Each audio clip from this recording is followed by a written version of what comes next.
శివాలయం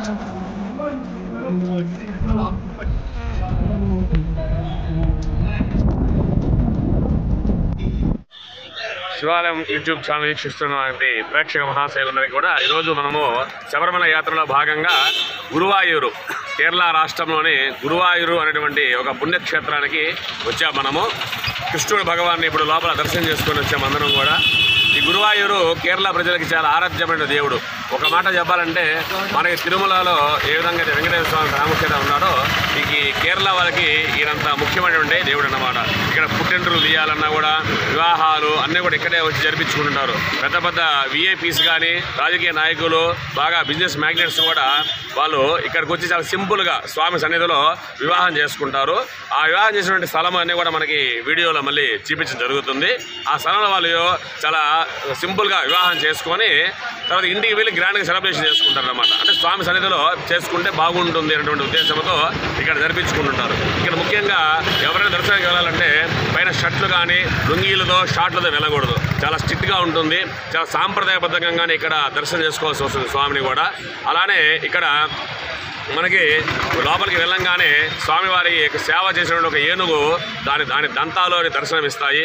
అక్కడే కృష్ణ భగవానుడి యొక్క విశేష విగ్రహం కూడా దాని దగ్గరే ఉంటుంది. స్వామిని మనం దర్శించుకోవచ్చు. ఇక్కడ ముఖ్యంగా బాగా చక్కగా షాపింగ్లో విషయానికి వస్తే కొబ్బరి నూనె చాలా చౌకగా చాలా స్వచ్ఛమైనటువంటి కొబ్బరి నూనె దొరుకుతుంది. ఇక్కడికి వచ్చిన అయ్యప్ప స్వాములు అందరూ కూడా ఆ కొబ్బరి నూనె కొనుక్కొని వెళ్తారు. అలానే ఇక్కడ కొన్ని విశేషమైనటువంటి వస్తువులు అంటే పూజా సామాగ్రి కంచు, ఇత్తడి, రాగి ఇటువంటివి చాలా ఒరిజినల్గా చాలా తక్కువగా కూడా మనకి గురువాయూరులో లభిస్తూ ఉంటాయి అన్నమాట. అవన్నీ కూడా ఇక్కడ స్వాములు చక్కగా షాపింగ్ చేసుకొని తీసుకొని వెళ్తూ ఉంటారు. ఇక్కడ స్వామిని దర్శించుకోవడము, ఆయన సేవ చేసుకోవడము అందరూ కూడా చాలా పుణ్యఫలంగా భావిస్తూ ఉంటారు. కేరళ వాసులే కాకుండా చుట్టుపక్కల నుండి వాసులందరూ కూడా స్వామిని ఆరాధైవంగా భావిస్తుంటారు. మనకి ఈ కేరళలో శబరిమలై, ఈ యొక్క గురువాయూరు మరియు త్రివేంద్రము ఈ మూడు కూడా చాలా ప్రఖ్యాతిగాంచినటువంటి మహాపుణ్యక్షేత్రాలుగా కేరళ ప్రజల యొక్క ఆరాధ్య దైవంగా ఇక్కడ కృష్ణ భగవానుడు పూజలు అందుకుంటాడు.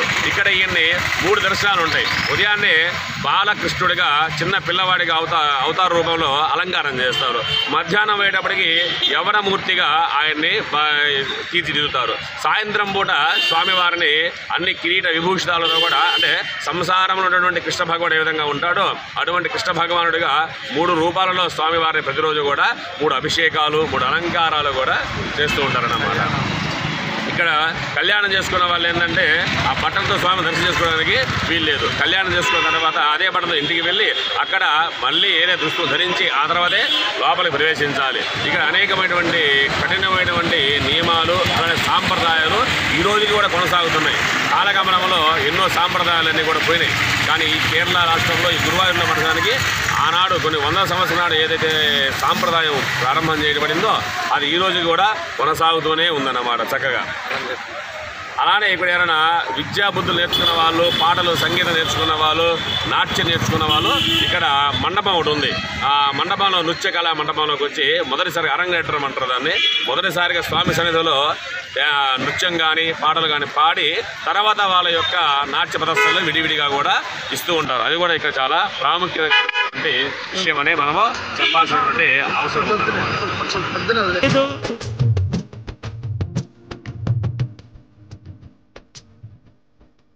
రంగరంగా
Mud